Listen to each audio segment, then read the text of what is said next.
Este tema é um tema que não tem sido muito debatido, e a função principal destas nossas iniciativas e desta campanha deve ser exatamente promover esta discussão e lançar uma forte mobilização por um objetivo que consideramos que é fundamental na atual situação do país, que é a saída do euro. Portanto, esta iniciativa realiza-se no Porto também não por acaso. Nós fizemos o lançamento da candidatura em Lisboa, mas fizemos questão de termos a primeira ação de campanha no Porto, no norte do país.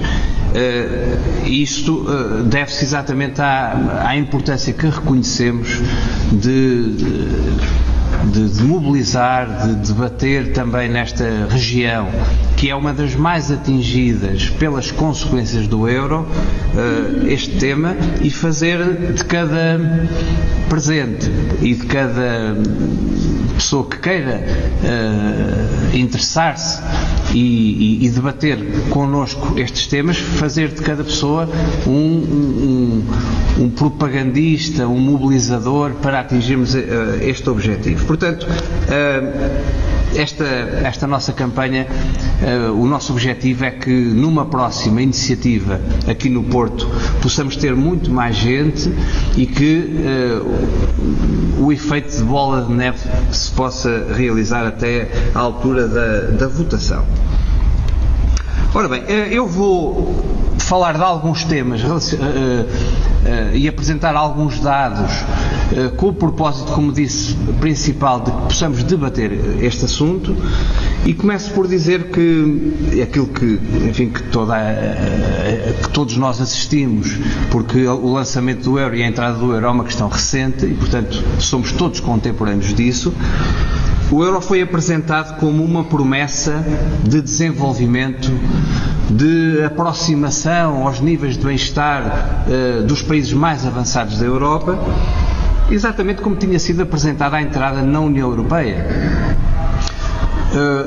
Quando entramos na União Europeia, foi-nos dito que Portugal, com essa entrada, iria ter o seu futuro garantido. Poderíamos ambicionar a ter níveis de desenvolvimento como a França, a Itália, a Alemanha, etc. E quando entramos no euro foi exatamente o mesmo que nos disseram. A diferença é que no período que mediou desde a entrada de Portugal na União Europeia até a adesão ao euro, ocorreu um processo de destruição sistemática da nossa capacidade produtiva. Essa destruição sistemática corresponde, no fundo, ao projeto europeu. Eu penso que há um primeiro mito que é preciso destruir e desfazer, que é o mito de que o projeto europeu é um projeto de igualdade, de bem-estar para todos os povos que estão integrados na União Europeia. Esse mito foi criado numa altura em que a União Europeia ainda era um conjunto de países relativamente homogéneo, mas quando começaram a entrar países como Portugal, países mais periféricos, imediatamente começou a ficar à vista o que é realmente o projeto europeu. E o projeto europeu, consubstanciado no euro, não é um projeto de aproximação dos povos a níveis de bem-estar semelhantes, mas é um projeto efetivo de divergência. Isto é, um projeto de criação de um centro e de uma periferia. Um projeto em que uns países ficam subordinados a outros países, uns povos ficam subordinados a outros povos e umas economias ficam subordinadas a outras economias. Contemporâneo ao lançamento da União Monetária, praticamente contemporâneo, foi a destruição, a queda do Muro de Berlim. Ocorreu em 1989, 3 anos depois da entrada de Portugal na União Europeia e 3 anos antes do lançamento oficial da União Económica e Monetária, com o Tratado de Maastricht, em 1992. Nessa altura, quando cai o Muro de Berlim, fica visível que existiam, na verdade, na Europa, outros 2 muros que, entretanto, começam a aumentar de visibilidade e de tamanho. O primeiro muro é um muro que separa o centro, os países do centro da Europa, dos países da periferia. O outro muro é o muro que separa a Alemanha do conjunto dos países da União Europeia. Esses muros, ao longo do tempo, e quando é introduzido o euro, isso torna-se mais visível, foram aumentando também, digamos assim, isto é, em sentido figurado, mas hoje nós podemos ver claramente que o projeto europeu é um projeto de duas Europas, a Europa do centro e a Europa da periferia. Hoje é dito de uma maneira mais ou menos aberta de que aquilo que existe na Alemanha, na França, mas sobretudo na Alemanha, os direitos que as pessoas devem ter à reforma, aos salários, etc., valem para os alemães, mas não valem para os portugueses. Valem para os franceses, um pouco menos, mas não valem para os gregos. Isto ainda é muitas vezes encarado por nós como uma coisa temporária, isto é, se calhar isto deve-se à crise financeira.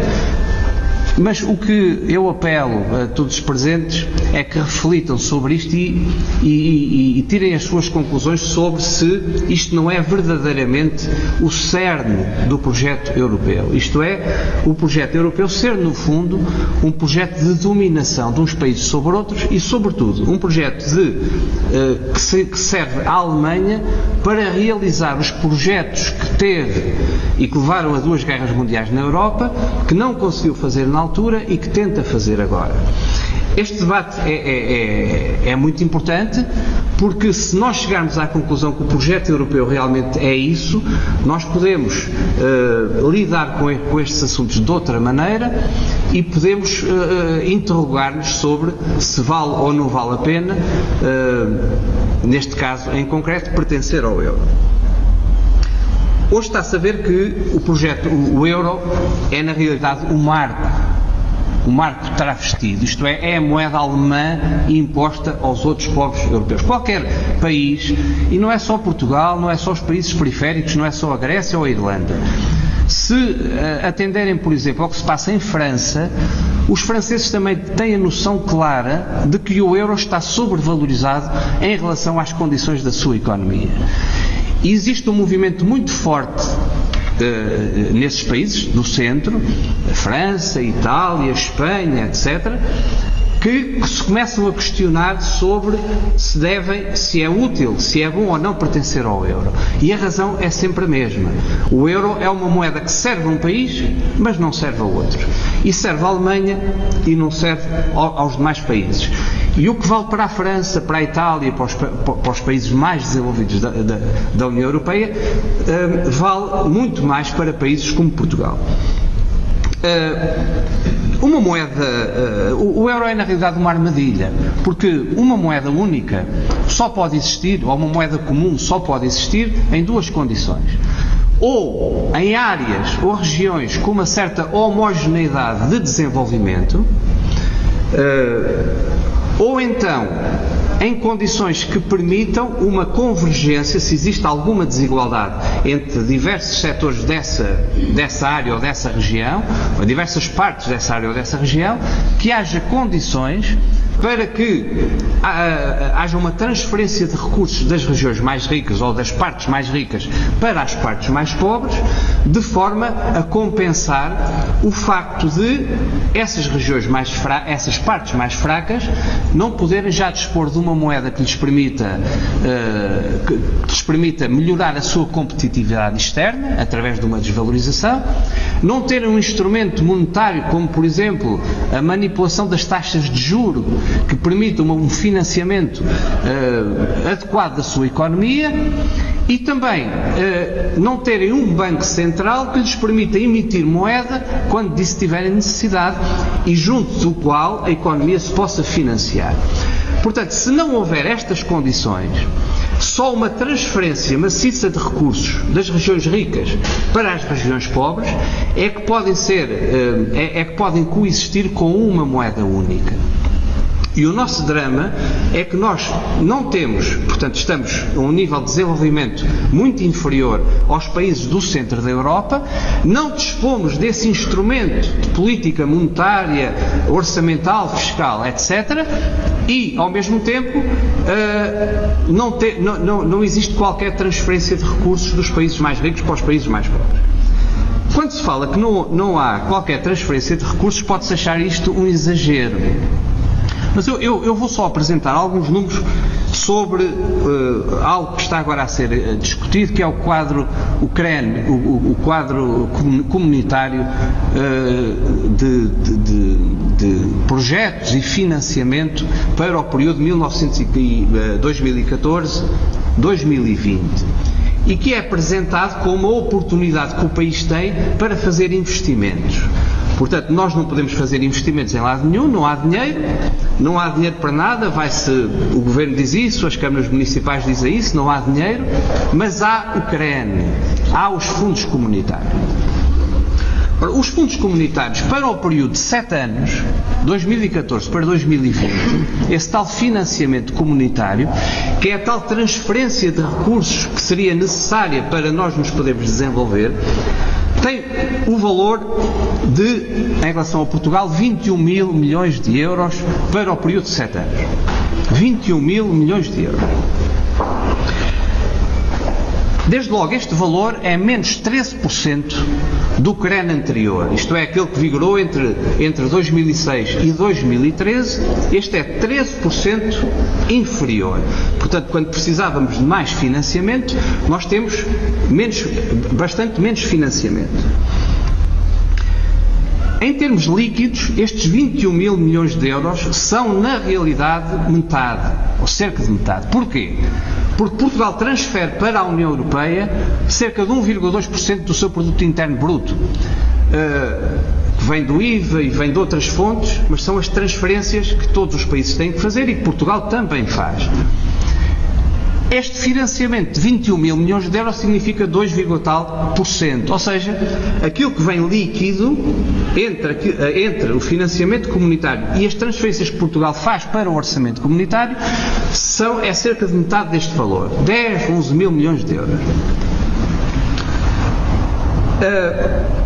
Este valor, mesmo considerando os 21 mil milhões de euros, significa em 7 anos 3 mil milhões de euros por ano. Ora, como o meu camarada Garcia Pereira disse, nós pagamos de juros, só este ano, de juros da dívida pública, 8 mil milhões de euros. E, portanto, o que nós recebemos da União Europeia, líquido, quer dizer, sem ser líquido as transferências que para lá fazemos, isto é, dando de barato que veio os tais 21 mil milhões de euros, que na realidade não veio porque nós transferimos para lá 10 ou 11 mil milhões, mas esses 21 mil milhões é 1/3, ou pouco mais de 1/3 do que nós pagamos de juros. Portanto, esse tal financiamento comunitário, essa tal transferência de recursos, essa tal possibilidade de investimento que nós temos para nos desenvolver, é cerca de 1/3, é pouco mais de 1/3 do que nós pagamos de juros da dívida pública. Portanto, vejam que isto é uma ninharia. Portanto, pode parecer muito dinheiro, 3 mil milhões de euros por ano. Eu lembro que o negócio dos swaps, aquilo que está envolvido nos negócios de swaps de perdas, é este valor, é cerca de 3 mil milhões de euros. E, portanto, é o que vem para nós nos desenvolvermos. Porque todos os nossos recursos vão para a dívida, não há dinheiro para fazer nada, não há investimento, tira-se o dinheiro à saúde, à educação, mas há os fundos comunitários. Ora, os fundos comunitários é esta ninharia. Eu dou-vos mais alguns números sobre que vieram recentemente a lume, que é os planos de investimento do governo português de alto valor acrescentado e que vêm em 65% destes fundos comunitários. Estes planos de investimento somam um total, para este mesmo período de 7 anos, 5.103 milhões de euros. Destes 5.103 milhões de euros, 61% vêm deste financiamento comunitário, destes fundos comunitários. do orçamento do país são 1.971 milhões de euros. Ou seja, em 7 anos, em investimentos prioritários de alto valor acrescentado, que é como isto se chama, Portugal vai gastar dos seus recursos, daquilo que nos tiram dos impostos, dos aumentos brutais de impostos que têm aplicado, vai retirar 1.971 milhões de euros para 7 anos. Para os investimentos, para a alta velocidade, para os portos, para os aeroportos, para tudo o que é investimentos públicos de grande importância, que evidentemente que com isto não existem. Isto dá 300 milhões de euros por ano. 300 milhões de euros por ano em investimentos do orçamento que é retirado dos nossos impostos, em investimentos para projetos de alto valor acrescentado. Aqueles projetos que o país precisa como de pão para a boca. 300 milhões de euros é aquilo que está consagrado no Orçamento Geral do Estado este ano para o funcionamento dos Ministérios, da Presidência do Conselho de Ministros e dos Ministérios. Para o funcionamento, atenção, não é para nada de investimento, para o funcionamento corrente dos staffs, das atividades dos carros, dos choferes, disso tudo, 300 milhões. Ou seja, aquilo que se gasta no funcionamento dos Ministérios é aquilo que se vai gastar nos investimentos prioritários de alto valor acrescentado. Ora, isto dá uma ideia do drama em que nós estamos metidos. Isto é, o país existe só, os recursos existem só para pagar a dívida, mais nada. Investimento zero.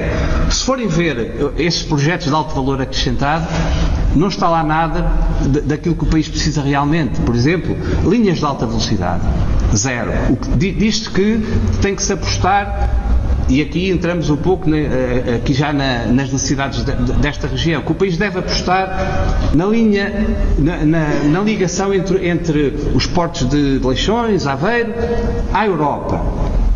Mas o que vai ser feito é melhorar um pouco a linha normal, a linha do norte até Coimbra, e depois melhorar um pouco a linha da Beira Alta, um pouco, que provavelmente não, será quase nada, melhorar um pouco a linha que já existe da Beira Alta, que liga a Vilar Formoso. E, portanto, isto é um investimento que não vai servir absolutamente para nada e que não vai resolver nenhum problema. Portanto, um país a primeira consequência do euro é esta: é nós canalizarmos todos os recursos do país para o pagamento da dívida e abdicarmos completamente de fazer investimento. Da parte da União Europeia, o que existe é uma ação praticamente inexistente do apoio ao país para se desenvolver, para vencer os atrasos, para melhorar a sua competitividade. Eu penso que estes valores que eu apresentei, isto é muito significativo, este valor de 300 milhões de euros, isto é, de tudo aquilo que nós pagamos de impostos. Lembre-se que só no ano passado o aumento do IRS foi superior a 4 mil milhões de euros. Só no ano passado, daquele grande aumento do IRS que houve, 4 mil milhões de euros. Desse aumento, a juntar a tudo aquilo que já se recolhia dos impostos, só 300 milhões de euros é que são afetados do Orçamento Geral do Estado para os investimentos públicos de que o país precisa. Portanto, nesta situação, a divergência em relação à União Europeia vai aumentando. É muito importante constatar que até à entrada no euro, sensivelmente, até 1999, nós estávamos a seguir uma linha de aproximação aos níveis de desenvolvimento da União Europeia. Em 1999, nós tínhamos cerca de... andava perto dos 80% o produto interno bruto, ou o produto per capita, em paridade do poder de compra, isto é, já ajustado pelos preços dos bens nos diversos países, Portugal já estava próximo de 80% da média da União Europeia a 15%. Depois da entrada do euro e até agora, nós já estamos num nível inferior a 70% da União Europeia a 28%. a 28. Portanto, a partir do momento em que entramos no euro, Portugal começou a divergir da União Europeia. Pode-se pensar que isto é uma evolução transitória, mas a evolução não é transitória, a evolução é estrutural. Isto é, a entrada do euro consagra um processo real de divergência que não tem retorno, que não pode ser invertido. Porquê? Porque nós perdemos a nossa capacidade económica, as nossas indústrias, pescas vão sendo destruídas e, portanto, não temos possibilidade de, com o euro, alterar este estado de coisas. Não podemos desvalorizar a moeda, não podemos não podemos mexer nas taxas de juro, não podemos financiar-nos junto de um banco central, portanto não podemos alterar este caminho de divergência. E, portanto, a divergência com os países mais desenvolvidos da União Europeia é estrutural ao euro. E, portanto, o que nos fica é a dívida pública. A dívida pública aumentou 30% desde a chegada da Troika. O Camarada Garcia Pereira já falou nisto. 30%. Isto é, nós vamos para um programa de assistência que nos permitia resolver, supostamente, os nossos problemas e, passado 2 anos e meio, nós temos mais de 30% de dívida pública. Portanto, no fundo, quer o euro, quer o programa de assistência, são mecanismos de produção incessante de dívida pública.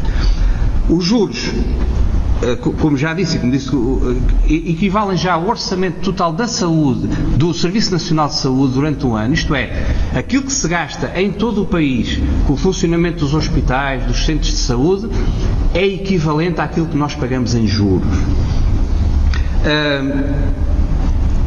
Na educação, Portugal neste momento já deve ser o país da União Europeia que gasta em percentagem do PIB menos em educação.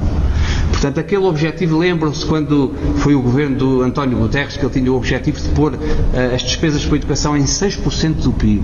Neste momento as despesas de educação já estão na casa dos 3% do PIB e continuam a baixar. 3, tal por cento, evidentemente.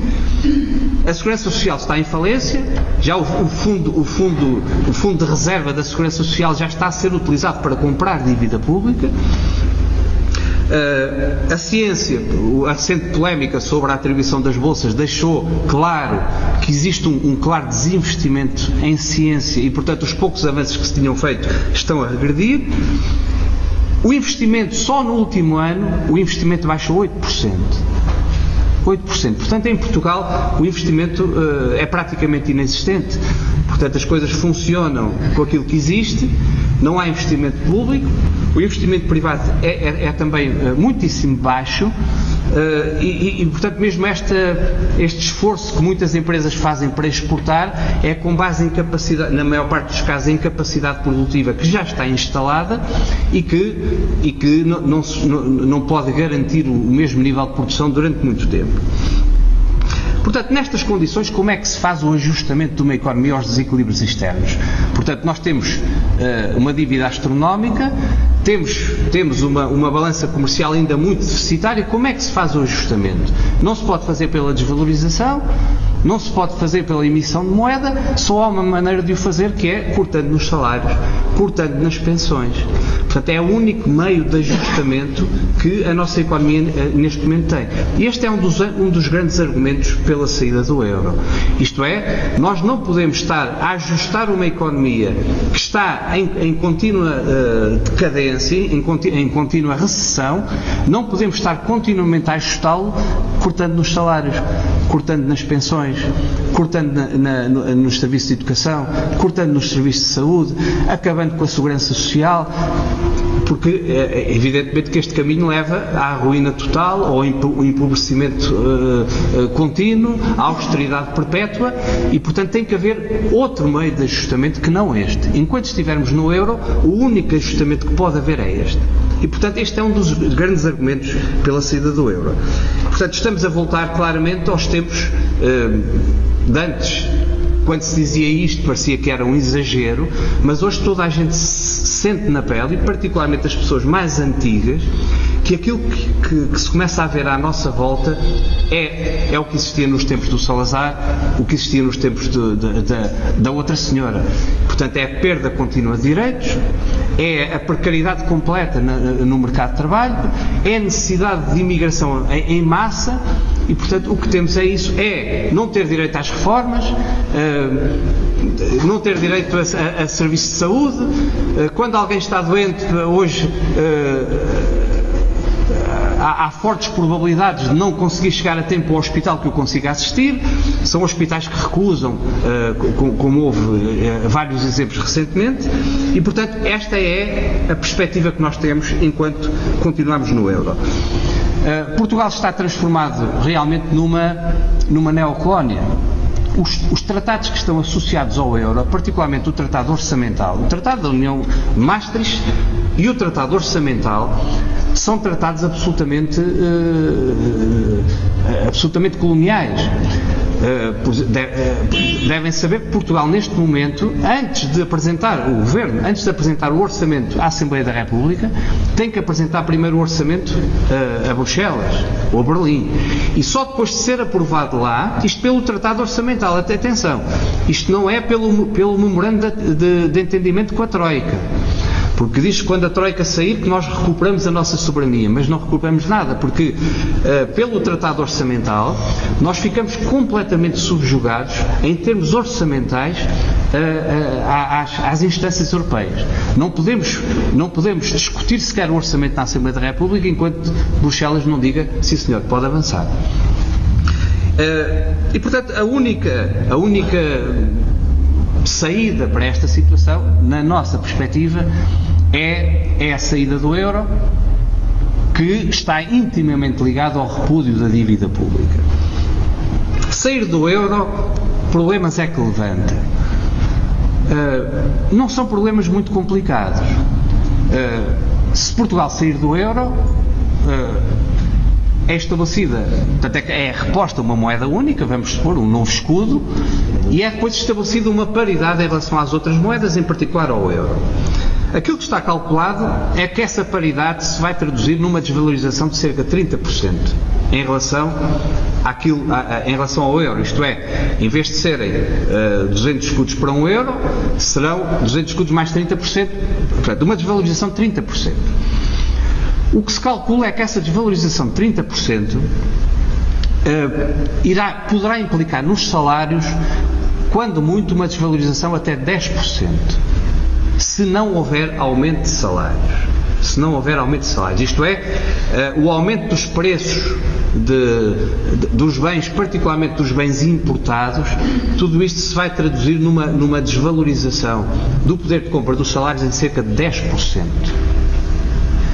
Ora, nós em dois anos e meio de Troika, os salários desvalorizaram, os dos funcionários públicos de uma forma visível, em cerca de 30% ou mais, e os do privado também, embora isso não seja tão visível.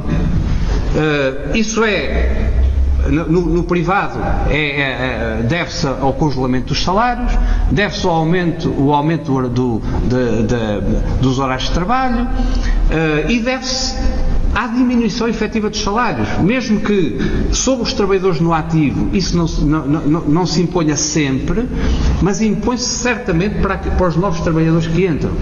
E portanto a desvalorização dos salários já em 2 anos e meio foi muito superior à desvalorização que pode existir se a nossa moeda desvalorizar, portanto se repusermos uma moeda própria e se essa moeda desvalorizar 30%.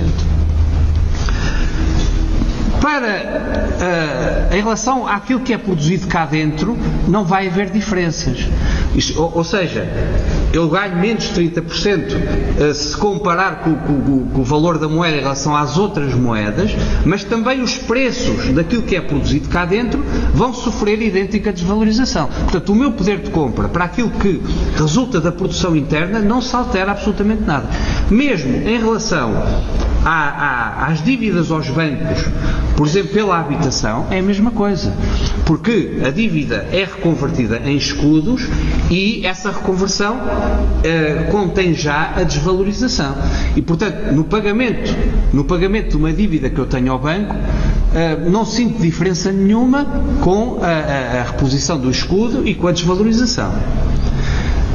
Onde pode haver realmente diferença é nos produtos que se têm que importar, e, portanto, a componente da produção nacional que é incorporada nos produtos que são a componente importada daquilo que é produzido cá. Aí vai haver um aumento do preço desses produtos. Ou então produtos que são importados e que são vendidos tal como são importados, evidentemente que esses produtos vão ficar mais caros.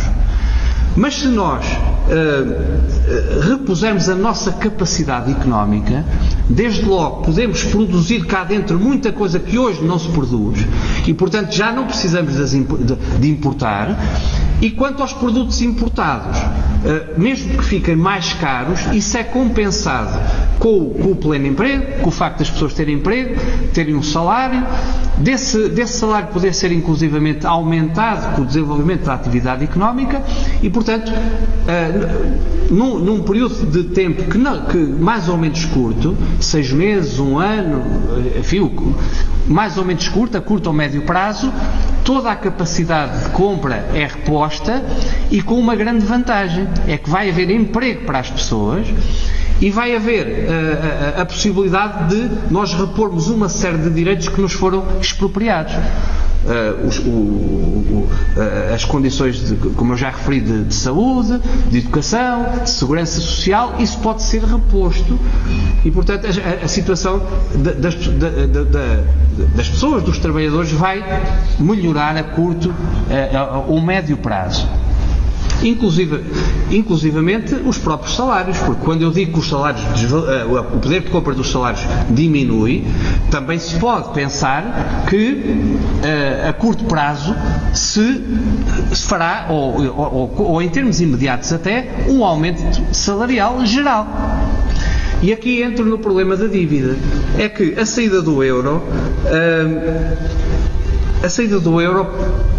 deverá ser acompanhado por um repúdio da dívida pública.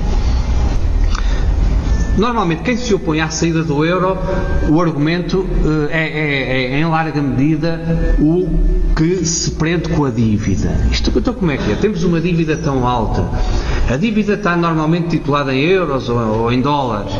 Então, e agora, com a desvalorização, a dívida vai ficar muitíssimo maior. Como é que nós conseguimos pagar isso? Ora, a posição que nós defendemos é que a dívida pública deve ser repudiada. Esta é uma ideia que muitas vezes, portanto, é a nossa palavra de ordem do não pagamos. Parece às vezes um bocado excessivo dizer não pagamos, mas como é que é isso? Eu vou-vos dar só um exemplo que pode ajudar a tornar mais respeitável, vai entre aspas, ou mais admissível esta palavra, ou pelo menos mostrar que é correta a palavra de ordem não pagamos. Como o camarada Garcia Pereira referiu, desde a chegada do euro a nossa dívida pública aumentou em 70 mil milhões de euros. 70 mil milhões de euros em 2 anos e meio representa 75 milhões de euros por dia. A chegada da Troika. Da Troika. Ou seja, desde que a Troika entrou, e a Troika veio para resolver os nossos problemas, designadamente o problema da dívida, segundo é dito, nós pedimos emprestado 75 milhões de euros por dia. Se há dúvidas em relação à dívida anterior, dizer não pagamos a dívida anterior, se há dúvidas em relação a isso, vamos concentrar-nos nestes 70 mil milhões de euros, nestes 75 milhões de euros por dia. Eu penso que não há ninguém que possa admitir que estes 75 milhões de euros por dia, estes 70 mil milhões de euros desde a chegada da Troika, que foram utilizados em algo que venha resolver os nossos problemas. Não há ninguém que possa dizer que estes 70 mil milhões de euros foram utilizados em investimento. Não há ninguém que possa dizer que estes 70 mil milhões de euros foram utilizados em melhorar as condições de vida das pessoas. Portanto, estes 70 mil milhões de euros, por onde é que foram? Foram a maior parte para pagar a dívida. Os juros. Pronto. Portanto, tudo piorou na saúde, tudo piorou na educação, os salários foram baixados, os impostos foram aumentados. Portanto, estes 70 mil milhões de euros não nos venham dizer que foi dívida contraída em nosso benefício. Não foi, porque nós estamos cada vez pior. 75 milhões de euros por dia significa, agora vou-me concentrar na população ativa. Isto é, significa, por cada português ativo, cerca de 15 euros por dia. Isto é, cada português ativo é-lhe sacado 15 euros por dia de pedir emprestado 15 euros por dia. 15 euros por dia significam 5.400 euros por ano. Ou seja, desde que a Troika chegou, para o tal dinheiro que serviu para tudo menos para melhorar, para algo de útil para nós e para melhorar as nossas condições de vida, cada português ativo, corresponde a cada português ativo 5.400 euros por ano. A um juro de 5%, que é mais... Quando devem ter assistido quando vamos ao mercado, quando se fala de ir ao mercado da dívida, um juro de 5% já é considerado um juro bom. 540 euros a um juro de 5% dá 270 euros por cada português ativo de juros por ano. 270 euros só de juros. Vamos agora imaginar que essa dívida contraída num ano, esses tais, portanto, 75 milhões por dia, portanto, durante um ano, que é para ser amortizado em 10 anos. Quem vai pagar as amortizações também somos nós. Ou seja, aos 270 euros de juros que cada português ativo paga, vai-se juntar à amortização que durante 10 anos dá 540 euros. São 5.400 euros por ano a cada pessoa, portanto dá 540 euros se for amortizado em 10 anos a cada pessoa. Ou seja, cada pessoa tem que pagar, cada português ativo, de juros e amortizações da dívida contraída num ano, tem que pagar 810 euros. Só num ano. Portanto, não estamos a falar da dívida que vem de trás.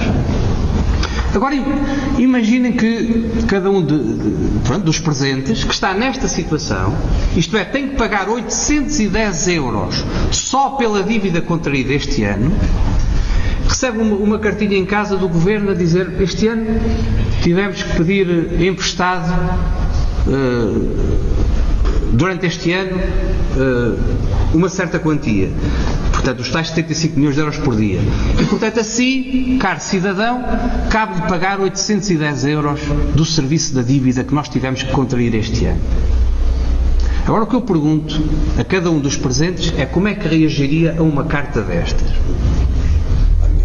Pensava-se assim: dinheiro pedido emprestado este ano, para quê? E agora eu tenho que pagar 810 euros do meu ordenado para pagar essa dívida. Então, que dívida é essa? Por onde é que foi esse dinheiro? Como é que foi aplicado? Eu não pago. Portanto, a reação normal é: eu não pago essa dívida. Dizem: este ano foi pedido esse dinheiro emprestado, o senhor tem que pagar 810 euros do seu ordenado. A primeira reação é: não pago. E, portanto, o não pago é a nossa palavra de ordem: não pagamos. Aquilo que o Governo faz não é mandar essa carta, é deduzir esses 810 euros dos nossos ordenados e das reformas.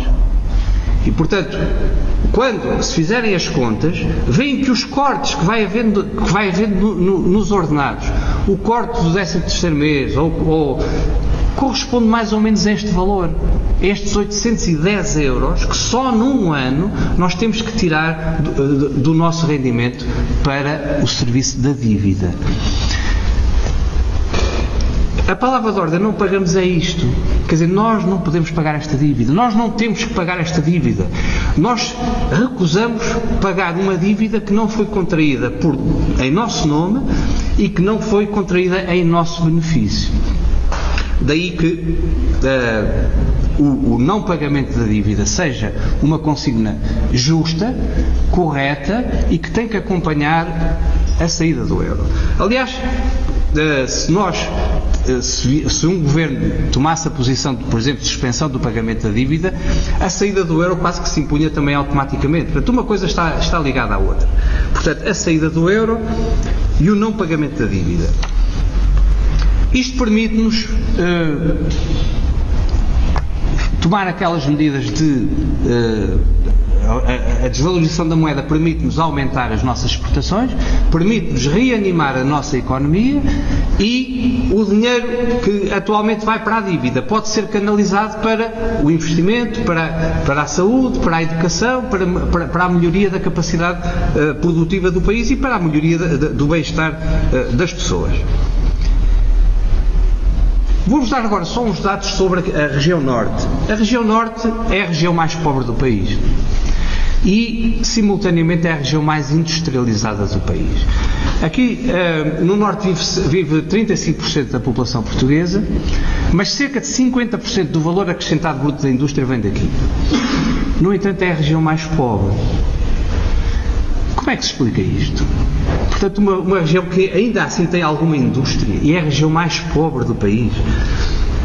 Em 1999, e é mais pobre e tem vindo a empobrecer. Por exemplo, em 1999, quando Portugal entra para o euro, a região norte significava o rendimento per capita na região norte 66% da Europa a 15%, da União Europeia a 15%. 66%, que é muito pouco, que é bastante menos da média nacional. Mas pronto, era 66%. Em 2014, a região norte terá, isto é, atendendo ao valor que era pouco superior a 60%, em 2014 estará à volta dos 60% da União Europeia a 28%. Imaginem o que seria da União Europeia a 15%, isto é, que engloba a maior parte dos países mais desenvolvidos da Europa. Portanto, num período de cerca de 15 anos, a região norte passou de uma situação dos 66% da média europeia a 15% para 60% da média europeia a 28%. E este processo vai continuar. Portanto, aqui nesta região produz-se, com 35% da população, produz-se só 28% do PIB. E com uma indústria superior àquilo que existe noutras regiões do país. Como é que se explica isto? Primeiro, por ser uma indústria de muito baixa intensidade tecnológica, baseada em setores tradicionais e com uma capacidade tecnológica instalada relativamente reduzida ou arcaica e, essencialmente, os salários muito baixos. Só no último ano, o salário médio na região norte baixou de 3%. Desde a chegada da Troika, o salário médio na região norte baixou cerca de 10%. E assim se explica que uma região onde vive 35% das pessoas só produz 28% do PIB. Nesta região existem 600 mil desempregados. Quase 60% destes desempregados está desempregado há mais de um ano. Quase 40%, cerca de 38%, está desempregado há mais de 2 anos. Só em 2013 a região norte perdeu 98 mil empregos. Desde a chegada da Troika perdeu 250 mil empregos. O financiamento bancário às empresas, só em 2013, baixou 7,8%. Portanto, não há investimento. O incumprimento do pagamento de dívidas por parte das empresas em 2013 aumentou 11%. Isto é, as empresas estão com a corda ao pescoço. Responsável por isto, o grande responsável é o euro. É o euro que impede que as empresas melhorem a sua competitividade, é o euro que impede que haja investimento, é o euro que impede que os bancos financiem a atividade económica, como é o seu papel. E, portanto, o que há a fazer nesta situação é debater seriamente e encarar seriamente a saída do euro e o repúdio do pagamento da dívida. Nós propomos que se realize um referendo para que o povo possa decidir sobre isto. Portanto, não se trata de impor a saída do euro. Trata-se de debater o que é que o euro realmente significa e se há vantagem ou não de Portugal permanecer no euro. E trata-se depois de possibilitar, devolver ao povo a possibilidade que ele nunca teve de se pronunciar sobre isto. Em qualquer país civilizado, uma decisão de acabar com a moeda única seria sujeita a referendo. Por exemplo, a Dinamarca fez a Constituição dinamarquesa, e há outras, estipula claramente que qualquer medida que implique uma perda de soberania tem que ser submetida a referendo. E assim é que está correto. E os dinamarqueses decidiram, e muito bem, eles hoje veem claramente quais são as vantagens disso, decidiram não entrar no euro. Essa campanha quase todos os partidos defendiam a entrada no euro, 80% do Parlamento dinamarquês defendia a entrada no euro, mas quando foi possibilitado ao povo dinamarquês debater realmente o que é que significava a entrada do euro, mais de metade da população rejeitou a entrada do euro. E é isso que devia ter sido feito aqui também. Portanto, submeter a referendo se devemos ou não devemos entrar no euro. Isso não foi feito, agora deve ser feito. Deve ser dada a possibilidade ao povo português de se pronunciar sobre se deseja ou não continuar no euro. Não pode ser imposta uma decisão desta importância, não pode ser imposta por outros países ou por um governo que nunca foi eleito para isso. Os nossos governos nunca foram eleitos para tomar estas decisões. Portanto, nós defendemos esse referendo e defendemos que se deve constituir na sociedade uma ampla maioria que apoie uma decisão destas, isto é, que se possa debater no conjunto da sociedade, e esta é a função principal desta campanha eleitoral, que se possa debater a saída do euro e que se possa conquistar uma maioria que em referendo possa decidir isso. Se essa maioria não decidir em referendo, nós temos que continuar a luta. Será uma decisão errada que terá que ser respeitada. Mas temos que fazer todos os possíveis para que essa decisão possa representar a saída do euro. Porque se tomarmos esta medida com um governo que seja um governo democrático, um governo patriótico, que seja sustentado por todos os setores que têm sido prejudicados, que têm sido arruinados pelas políticas que têm sido levadas a cabo, se isto for feito, nós podemos olhar para o futuro com outra confiança e podemos dar às pessoas aquilo que toda a gente precisa. Desde logo, um emprego e condições dignas de salários, condições dignas de acesso aos serviços públicos. Isso poderá ser feito. E, portanto, esta é a nossa posição. Para isso, defendemos também a eleição de deputados para o Parlamento Europeu, porque uma decisão de saída do euro vai suscitar uma grande reação, particularmente por parte da Alemanha, que nunca irá aceitar uma decisão dessas. E, portanto, é muito importante que no Parlamento Europeu os deputados portugueses eleitos para o Parlamento Europeu possam aí defender esta posição e defender o direito que o povo português tem a tomar uma decisão destas. E defender aí condições que permitam Portugal ir em frente este desafio sem ter que abdicar dos seus instrumentos de soberania. Portanto, mais uma vez faço, em primeiro lugar, um apelo a um amplo debate sobre este tema, e para que uma vez percebido quais são as vantagens de uma decisão dessas, que todos nós possamos mobilizar outras pessoas para esta causa, que é uma causa que é fundamental para o nosso futuro.